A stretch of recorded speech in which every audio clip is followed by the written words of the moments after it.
Welcome to the Nitpicking Nerds Top 10 5/5s for 5. We're back. Yep, we're back. We're in a forest. We've upgraded. Let's do it. We have notes. We're going to try and make this more streamlined and a little shorter.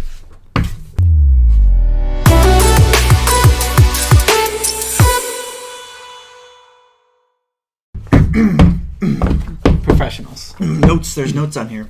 Yes, we have notes here. Oh my god, so many notes. The criteria for this list is the strength of the cards in Legacy, Modern, Commander, in that order. If we have to delve into Standard, we do. If we have to, we don't. But if it gets shallow enough. We did have to delve into Standard a little bit here. And for the 3/3s video. So it's in that order: Legacy, Modern, Commander, Standard. Standard's like all the way down here. We literally won't touch Standard unless we have to. Right. Just like a child with vegetables. Yep. All right. Cards not good enough for this list. Quick list of. Yeah, this is like honorable mentions are getting shorter and shorter. There's pretty much no honorable mentions here. There's a lot. These aren't even that. This is honorable. a record number. It's a record. The record number of small time. Okay, they were terrible. These are terrible. We have a Tog, Horde of Notions, Chromat, Crested Sunmirror, Ant Queen, Maelstrom, Archangel, Oversoul of Dusk, and my favorite, Gallo Brave. the underdog. The true underdog of this list. With great flavor text from Comes great responsibility. Kovacs. All right, jumping right into it. Yep, jumping right into the list. Shall I get to number 10? You want to say number 10? Go ahead. I would love to. It is Arabo, Roar of the World. The whole world. Yeah. He's the roar. He roars for the whole world. He has one of the best and stupidest abilities. Keywords for EDH Commander. It's Eminence. So he's 3 green-white for a 5/5. At the beginning of combat on your turn, if he's in the command zone or in play, another target cat you control gets +3/+3. So I don't know why he would jump to a different podcast when he's already on this one.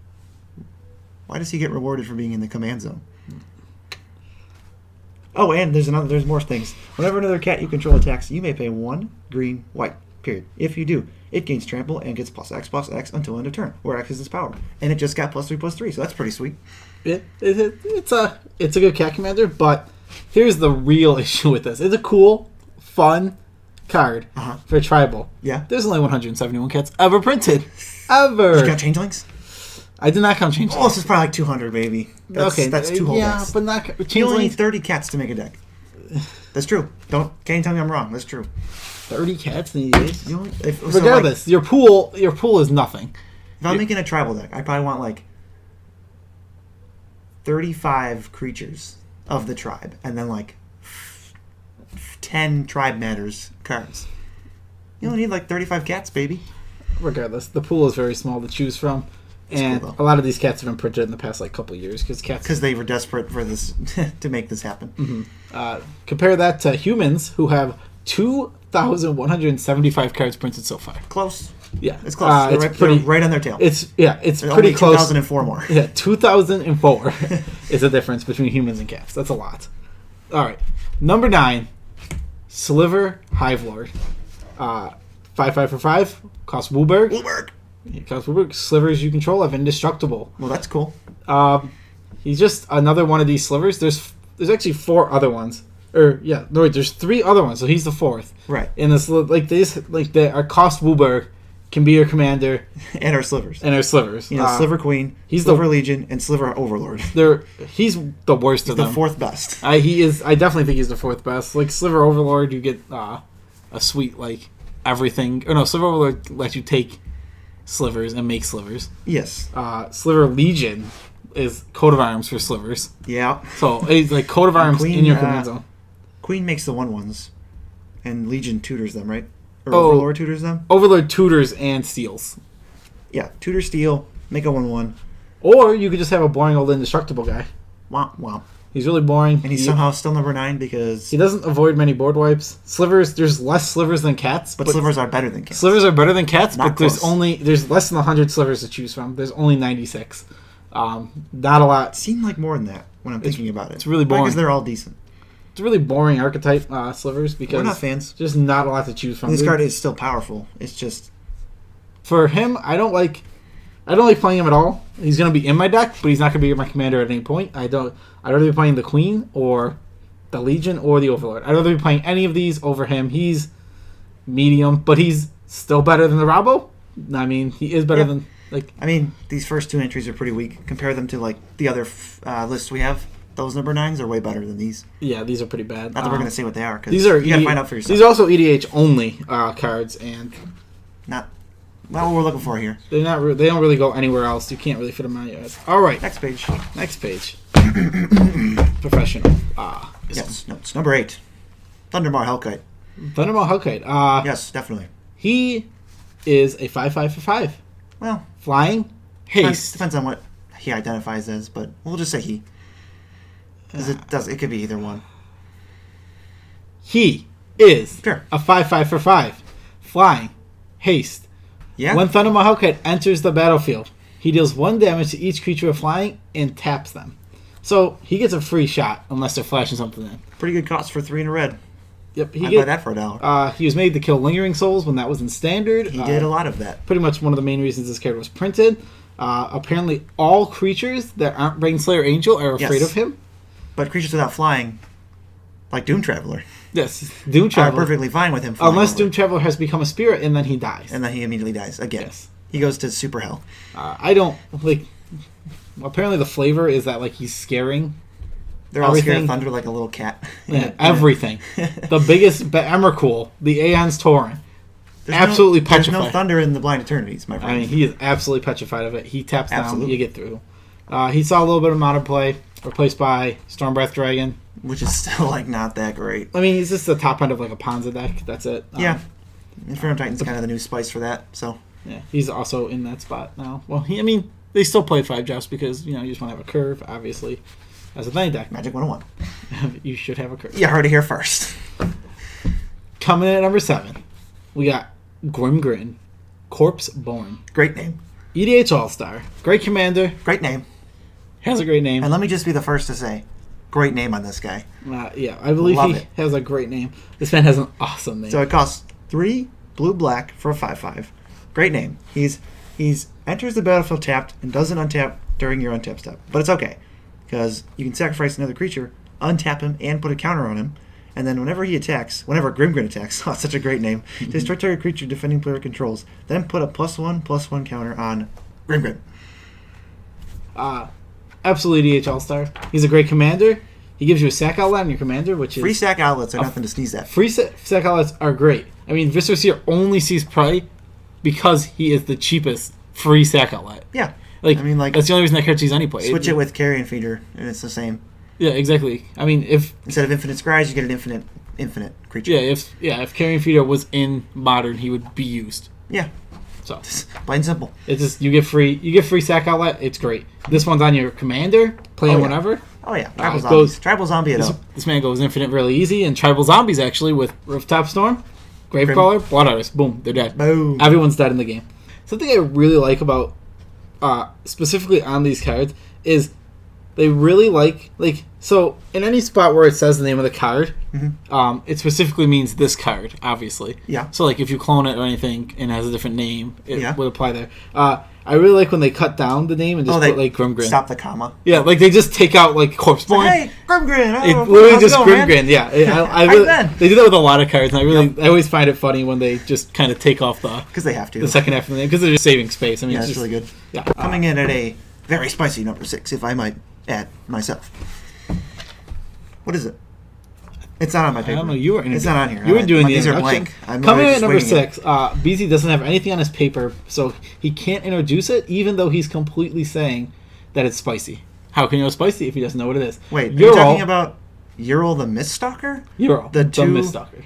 Red, green, white 5/5 that has hexproof and gets +2/+2 for each aura attached to it? Because I have no idea what that does. False. This card does not have hexproof. It has never been printed with hexproof.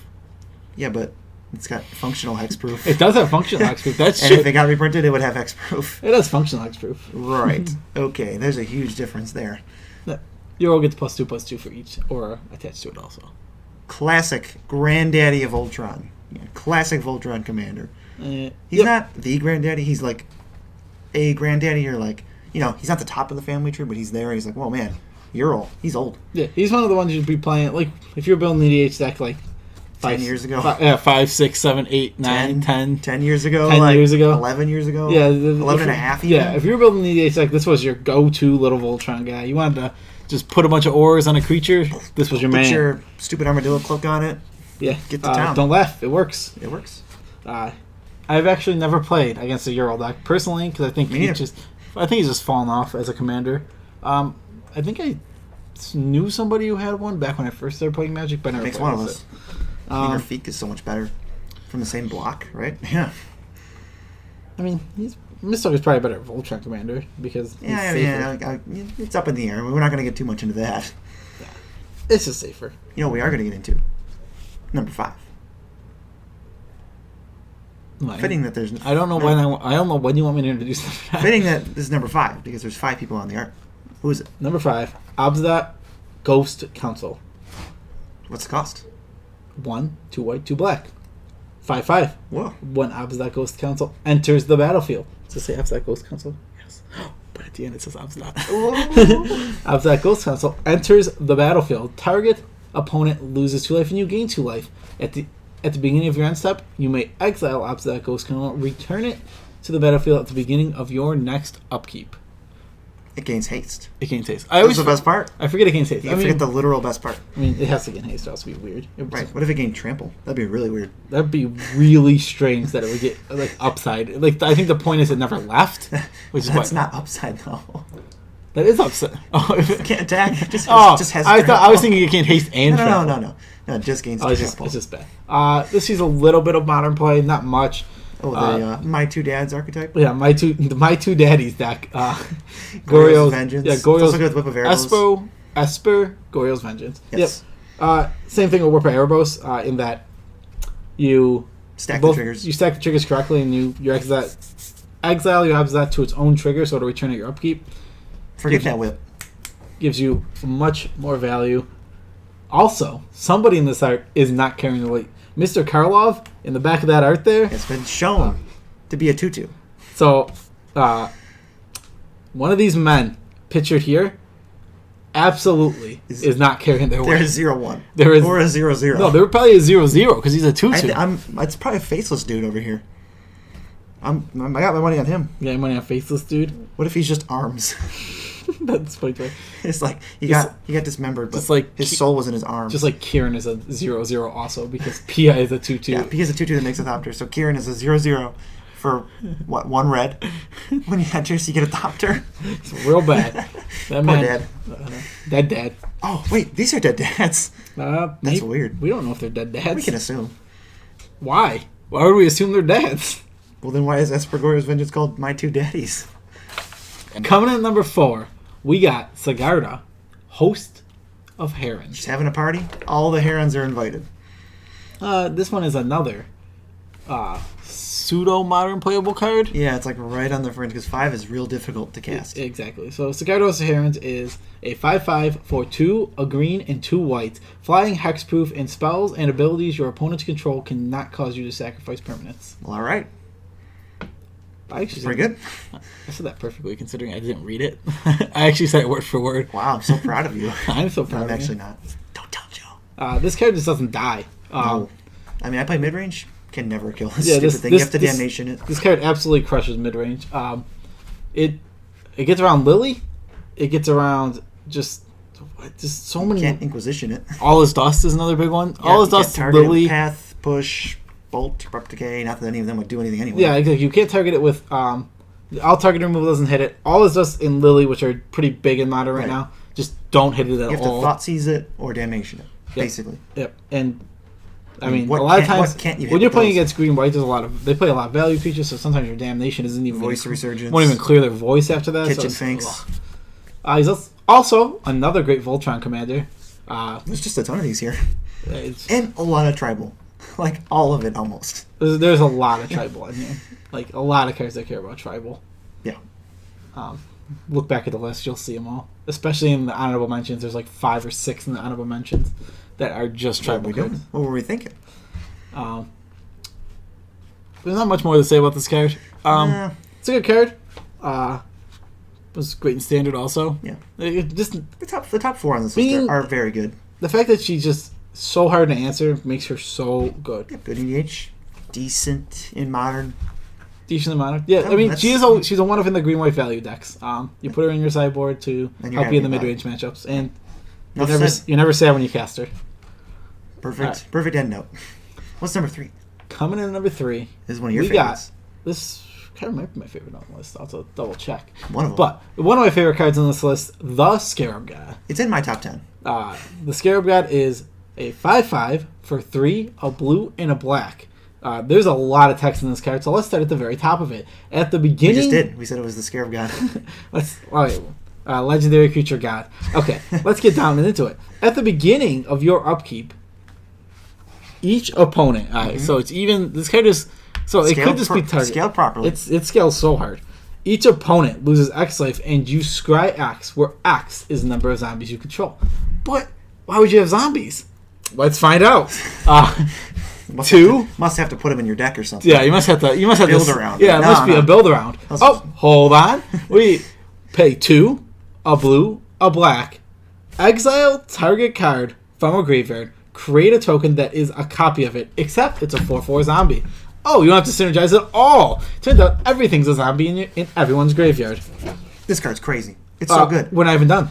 We're not even done. When the Scarab God dies, return it to its owner's hand at the beginning of the next end step. This card doesn't die either. It is so hard to kill. You have to exile it. You have to exile it or exile the graveyard after it dies to make its effect not happen. Very narrow window to get There's that. way too much text in this goddamn card. It's so good. You just, when you play it, you don't need to play spells again. Yes. Until it dies. You're like, okay, deal with this. I'm just going to make solid holograms every turn. It just takes over the game. If there's 5 or 6 creatures in the graveyard, it just becomes this awesome mana sink. You get to save your spells and make them answer that. You just get to pump 24 mana into this and make like 20,000 power. I mean, yeah, and like you're scrying on your upkeep, you're making your draws better. I mean, he's doing everything. He's draining your opponent slowly, what does he not do? Yeah. I mean, this card, he ends the game by himself. For sure, you gotta get rid of him. He also ended the game in Standard, and I'm sure if he was played in Modern, he would end the game because... I mean, before Vraska's Contempt, that was the whole format. It was just who can play Scarab God better. Yeah, terrible format. He was real annoying for a long time in Standard. One of my least favorite parts of this card is the fact that he literally is flavor-wise. Yes, he is the guy who eternalizes all the dead people. He's making the army of the dead for Nicol Bolas. Eternalizing them. Mm-hmm. Eternalizing. Oh. Wait, what does that mechanic say? Oh, I think it exiles the creature from your graveyard and makes a 4/4 zombie with no mana cost. Oh, it specifically has no mana cost? But wait, this card doesn't say that. Oh, that's good. So I can fatal push tokens, right? No, you can't fatal push the tokens because if the token is of a 5/5 creature... That stinks. It's absolutely ridiculously stupid. I don't know why the templating is wrong or different. I don't get it. I mean... I know you don't want to put more words in this card. I know it has a lot of text on it, it's but like 6 more words. There's already also like 55. I believe Godpharaoh's Gift has the same issue, where then they should have just not said it for Eternalize. They'd have less words on the Eternalize. Yeah, exactly. I don't understand. What was the problem with that? It's just super annoying. Yeah, why does the Eternalize even say no mana cost? I mean, it should either be reversed. Or nothing all 3 of those abilities should be exactly worded the same. Yes, because they're doing the same thing. I almost wish they could have just said, "Pay for Eternalize a creature."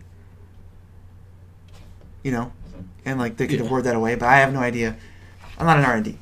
That's just how I'm sure you couldn't do that. Right. There's probably some. It's an ability. Yeah. Well. Anyway. Scarab Rat's great. It's so good. Deserving of this. Deserving of number 3. Yes. One of the weird things I noticed. We just had 5 people as our number 5. This is 2 cards as our number 2. 2 cards are number 2. Did we plan this or something? It's crazy. Because they are virtually the same card. Coming in at number 2, we have 2 cards. Baneslayer Angel and Lyra Dawnbringer. These 2 cards are essentially the same. Why is that? Because they're both 5 mana, 5/5s for 3 and 2 white with flying, first strike, and lifelink. And they both have a little bit of extra text. The most marginal upside. Baneslayer's marginal upside is protection from demons and dragons. And Lyra's upside is that she gives other angels +1/+1 and lifelink. Ooh, I like that one better. And she's legendary. She's legendary. So usually when you can't just jam them. When you're playing 2 of these in Modern, you're playing 1 of each. Is usually what you're doing. You're also playing 1 at a time because you don't need 2 Baneslayers to win. You don't need 2. No, I mean in your Lyras to sideboard. win. If you put a Lyra in your sideboard, the next card you're not going to put another Lyra. Yes, but no one in the history of the universe has ever needed 2 Baneslayers to win.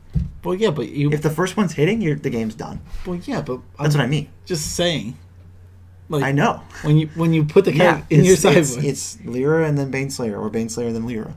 You don't have both. You don't go 2 and 2 because you don't need to. Yeah, unless you think Baneslayer's upside is good enough because you think you're going to see a lot of like Grishel Shoal or something. Grishel Shoal? Grishel. Where you cheat Grishel Shoal in play? You draw Shoal cards. Shoal life. Grishel Bland. That's what that's. Yeah. These cards are really good. Baneslayer's super iconic. One of like the first chase mythics. Mm-hmm. It was a fun time to be alive. Greg Staples killing it with the artwork as usual. Is good art. I agree. Chris Rain did an awesome job on Lyra. I like the stained glass shield. Lyra, I love Lyra's art. Lyra's art is really good. Any art featuring a sunset. Really, really pretty. You got me.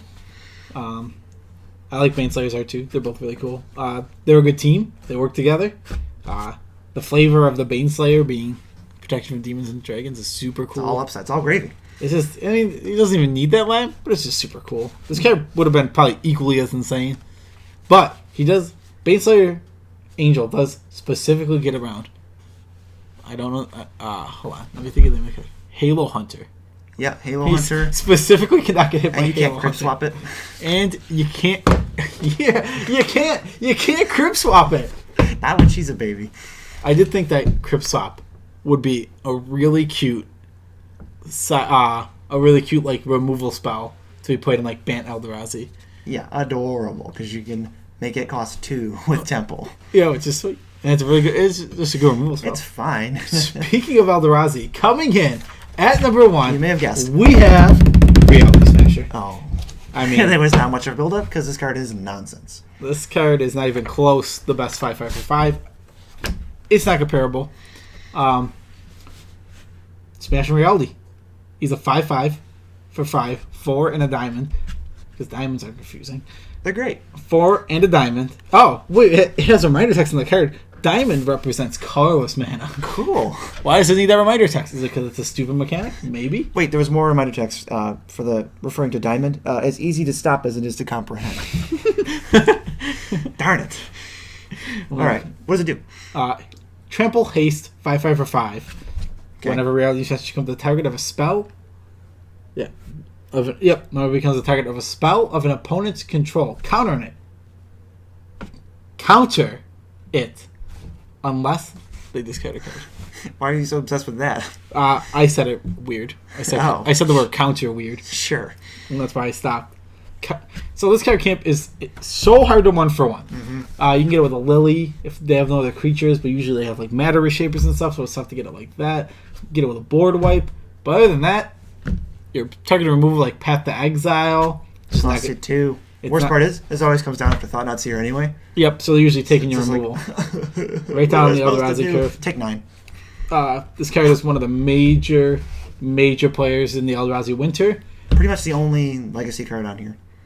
Oh, I mean... Like, the jump is huge. It is the only legacy card on here. Yeah. But, like I was saying, it's part of the Eldrazi Winter, where, Not a fun time. Literally, Eldrazi was the only deck in Modern. Because Ivory was so stupid. I mean, Ivogin was a perfectly fair and balanced card. Well, yeah, it was legal. These guys. Until they printed Eldrazi that cost 3, 4, 5. Perfectly reasonable, like, mid-range ones. 2. Like, literally, 2. No, not even that they just cost 5. They all did something really good. Yeah, you literally... You trouble 2-for-1ing every single one of them.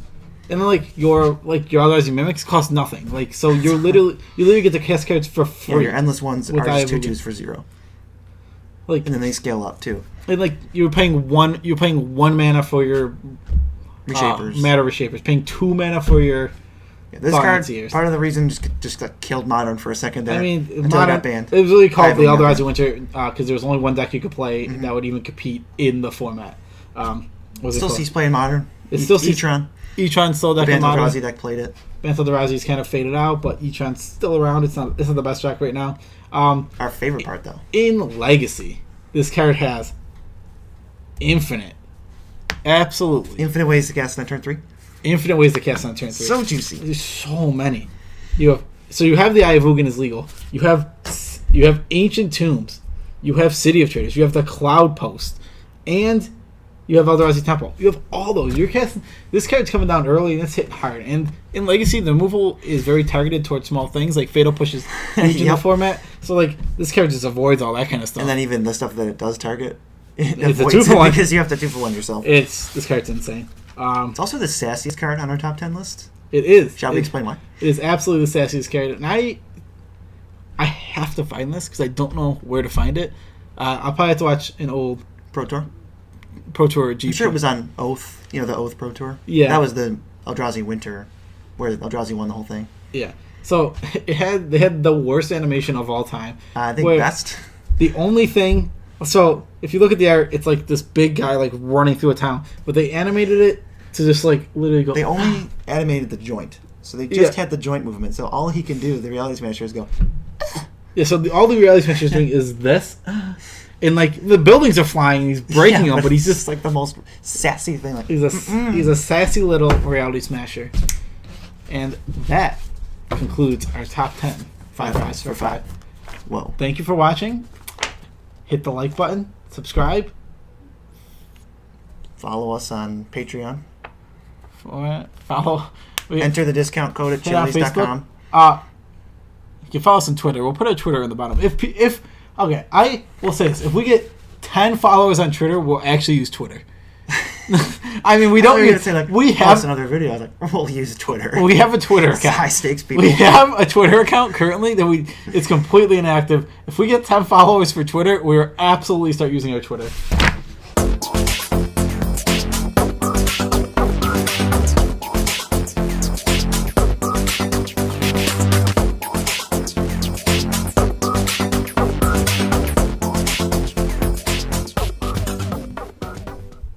Thank you for watching. If you enjoyed this video, check out our other XX for X's video. Like, subscribe, leave a comment, and we'll see you next time. And we will see you next time, hopefully.